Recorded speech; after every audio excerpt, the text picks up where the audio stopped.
So how does imposter syndrome manifest itself in our lives and in our work? There's a few ways and a few types of imposter syndrome, and you're probably going to recognize some of these in yourself.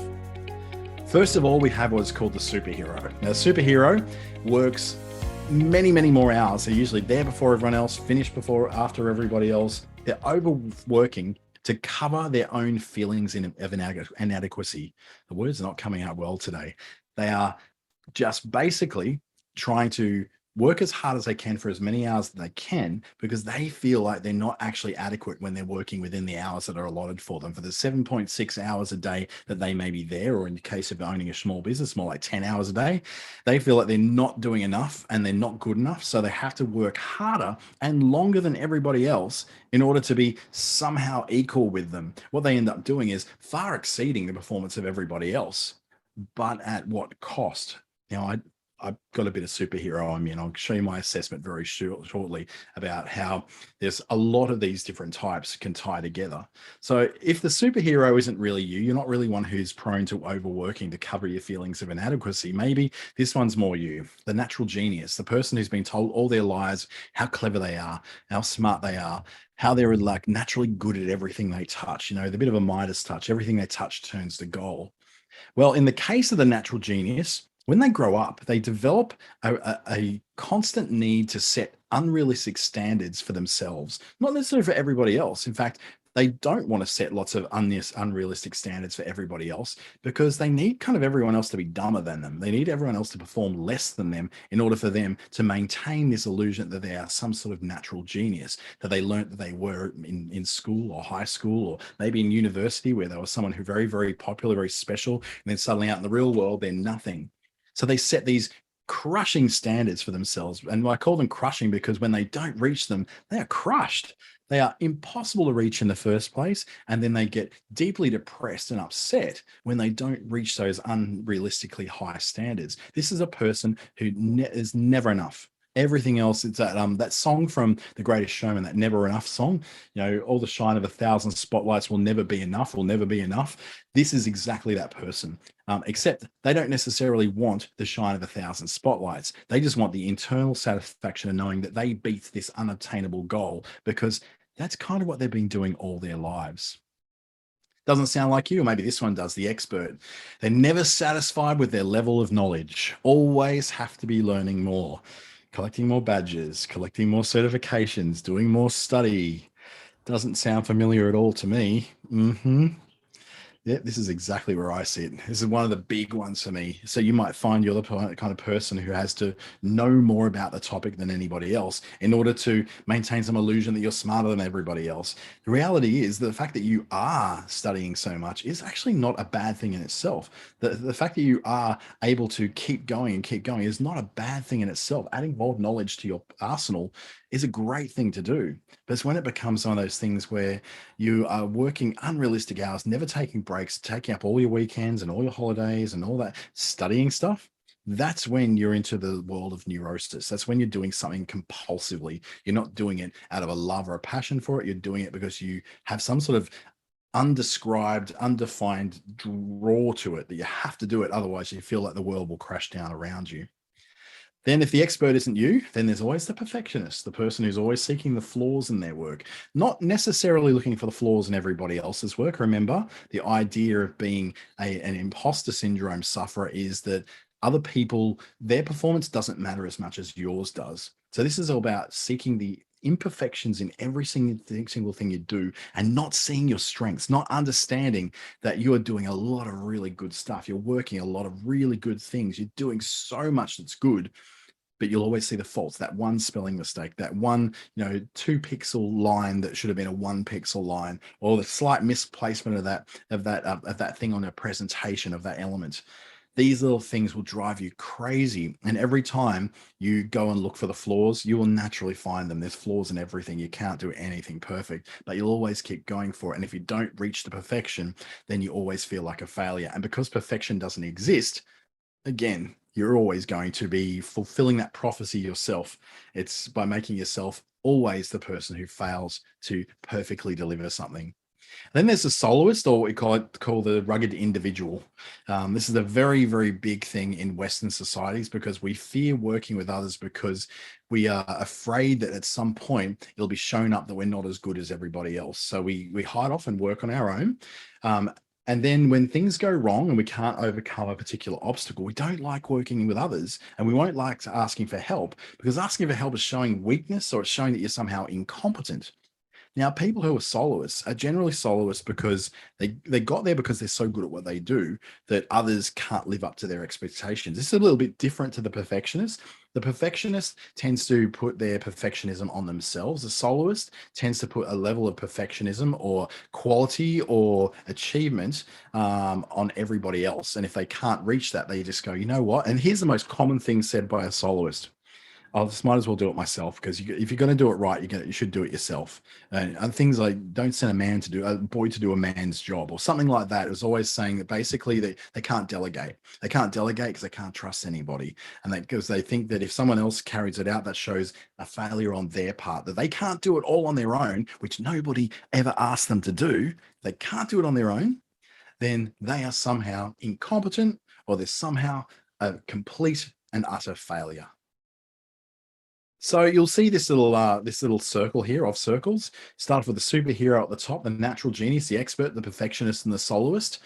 We don't all sit in one circle usually. We usually have little bits and pieces of different circles. You might be a little bit superhero, but a lot soloist. You might be a lot of perfectionist, but not very much expert at all. When I do this sort of assessment myself, I turn out a little bit like this. Now, yours may look completely different, but the superhero and the expert are very strong in me. So is the soloist, very, very strong. I'm definitely not a perfectionist though. I kind of conquered that one about 10 years ago when I realized that done is better than perfect. And the natural genius seems to be one of those things because I tend to be very good at everything I do. But that's also because I kind of have shaped my life into kind of going in the direction of everything I'm good at already and just becoming better at it. So this is a really important part of the imposter syndrome game is that you need to be willing to assess yourself. You need to be willing to look at these types and go, is there some of me in some of that?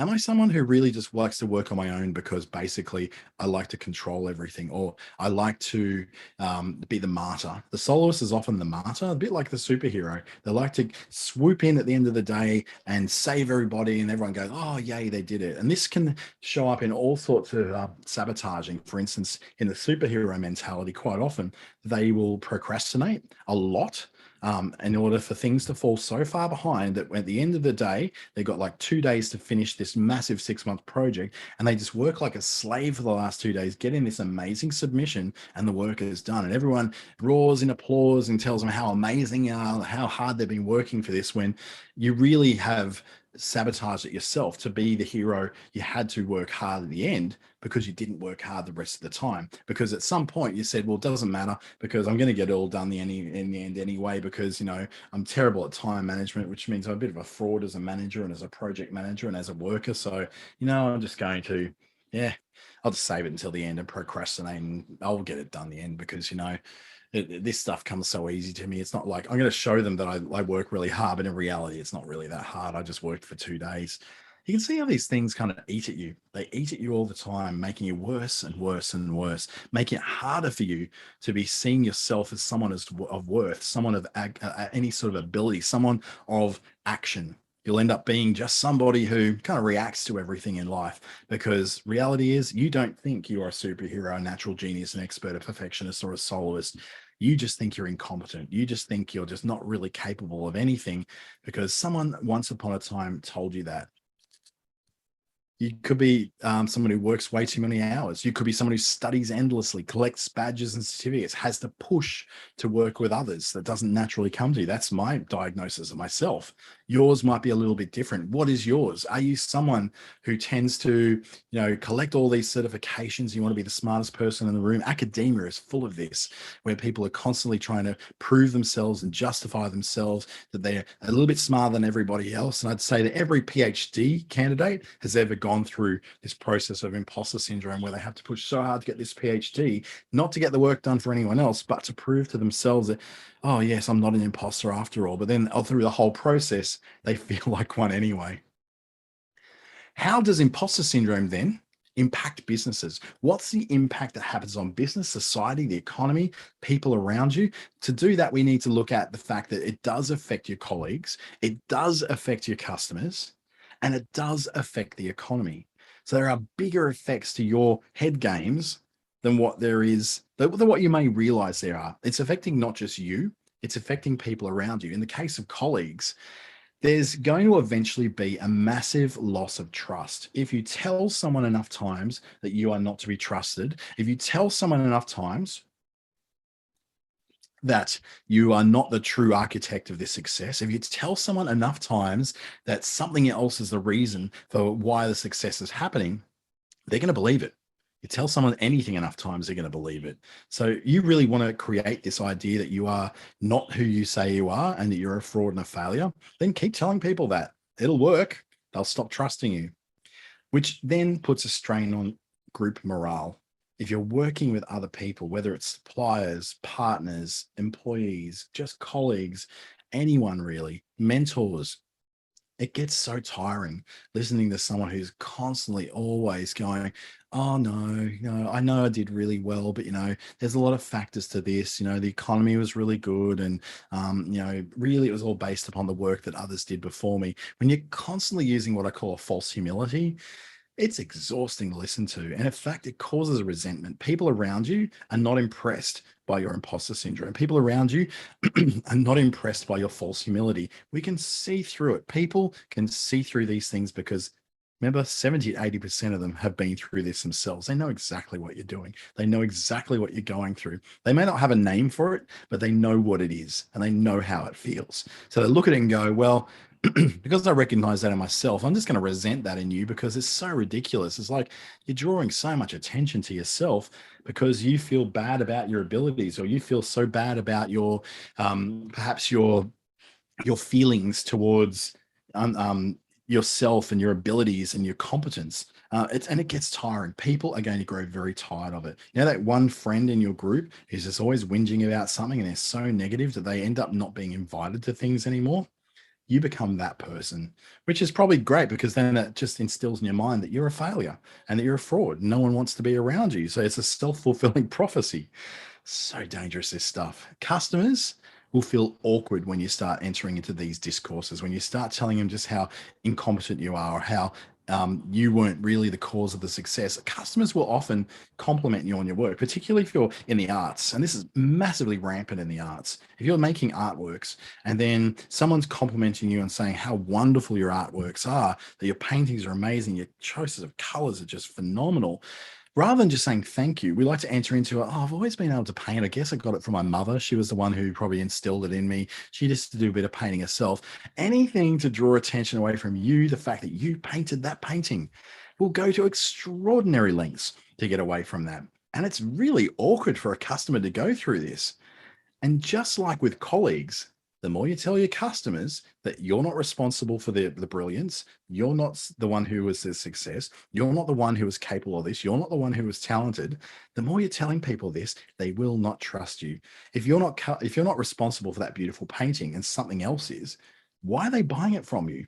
And it also becomes part of the word of mouth. If you're at a market stall and you're selling some amazing essential oils that you put together out of bush foods and natural ingredients from the Australian outback, and then someone says, oh, these are wonderful, and says, oh, yeah, look, I've been really lucky. I guess it's more to do with, the knowledge of being able to get from other people who've done this before. And they start hearing that, suddenly the word gets around and it's like, oh, these are fantastic products, but just don't talk to the owner about it because they're so negative.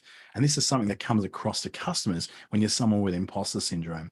You're so used to putting yourself down. You're so used to absolving yourself of responsibility for your success that you become known for it. You become that person who's known for it. And again, that resentment starts to come through where other artists, other people who are selling in the market, other people in the shopping center, other people you work with, they start to resent you because you are a drain. You're an emotional vampire because you need so much validation all the time and then when you get it, you reject it because you have this imposter syndrome that says you can't accept any of that validation. So there's this endless cycle of looking for validation, getting validation, rejecting validation, looking for validation, getting validation, rejecting validation. It's just a bloody mess. And it also affects the economy. Can you imagine over an entire economy, excuse me, over the whole population of how many people have wasted how much time on explaining why they are not the successful one, why they're not the success, why they're not responsible for the success, all that wasted time every single year. And then there's the lack of innovation that takes place. The amount of people who will never innovate on a new idea or never come up with a new idea or never have the courage to go out there and have a new idea because they have this imposter syndrome. They just go, I've got this idea, but no one's going to like it. I've got this great solution to this problem, but I'll never be able to carry it out. I'd love to be able to change the world, but who am I? I'm no one. That little voice inside your head that says you can't, who do you think you are? That's imposter syndrome. It also leads to a lack of excellence. It means that the energy that we're not putting into the product or the service to make it the very best in the world of what it is, we're then sort of putting into this self-doubt, this frenzy of self-talk that's going around and around and around our heads, and it's just repeating itself over and over and over. There are big impacts. So when we come to misreading imposter syndrome, this is where I want it to sort of take that imposter syndrome thing we've got this idea of, and then I want to actually position something else, that sometimes imposter syndrome isn't imposter syndrome at all. The fact is, in this country, we have some sobering facts when it comes to inequality. Those inequalities can come to the fact that women in Australia are paid 14.2% on average less than men. That's inequality. That's not imposter syndrome. The fact is that this increases to over 30% with Aboriginal women. That's not imposter syndrome. That's a fact. Add to that then areas such as migrant women. It could be up to 50% difference in pay rates between migrant women and non-migrant men in what they're paid. This isn't imposter syndrome. I can tell you now that these women are not walking around with imposter syndrome to get themselves paid less. These women are not walking around with imposter syndrome to get them paid less. And these women are working their butts off. So they're certainly not walking around with imposter syndrome for being paid less. What happens though is imposter syndrome isn't always the cause of what we see in the workplace or in our businesses. Sometimes it is that it's someone just saying very, very thoughtfully and nicely that, girl, you have a serious case of imposter syndrome. You're turning around saying, excuse me? I am not. I have to fight against a glass ceiling. I have to fight against, people who don't recognize me because of my accent, or they don't listen to me because of the color of my skin. That's not imposter syndrome. So sometimes the lack of performance and the lack of ability to perform isn't caused by imposter syndrome, but by systems that happen to be against you. There's a big difference between secretly doubting your abilities and being made to feel as if your identity makes you unworthy of your position or of your accomplishments. So this isn't imposter syndrome. This is a system that's set up to make you feel like this, which eventually, I guess, causes imposter syndrome. It brings it about and makes you in a position where you go, well, if I'm not responsible for this, I can't really reach there anyway. I'm just another person who's not, like the rest of people, and I'm just going to get caught up in this and all that.